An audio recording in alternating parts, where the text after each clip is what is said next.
मंडळी, सध्या ऋतुचक्र इतकं बदललेलं आहे, म्हणजे कधीही पावसाळा, कधीही उन्हाळा, कधीही हिवाळा.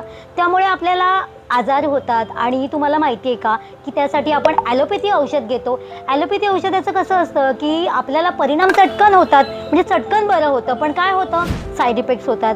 आणि जर आपण आयुर्वेदिक औषध घेतलं तर परिणाम हळूहळू होतो, पण त्याचा लाँग टर्म आपल्याला उपयोग होतो आणि आपण चांगले बरे होतो त्यामुळे. तर याच औषधोपचाराबद्दल, म्हणजेच आयुर्वेदिक औषधोपचाराबद्दल माहिती सांगणारे एक व्यक्ती मी नुकतीच रत्नागिरीला चालले होते आणि त्यावेळेला जनशताब्दी ट्रेनमध्ये ती व्यक्ती भेटली. तर त्या व्यक्तीने खूप छान माहिती आपल्याला सांगितलेली आहे. कोणकोणते औषधोपचार सहजरित्या अगदी मोठमोठे आजार बरे होतात, तर याबद्दल माहिती दिली आहे. या सर्वाबद्दल माहिती सांगणारा लॉंग व्हिडिओ आपल्या चॅनेलवर आहेच, नक्की पहा.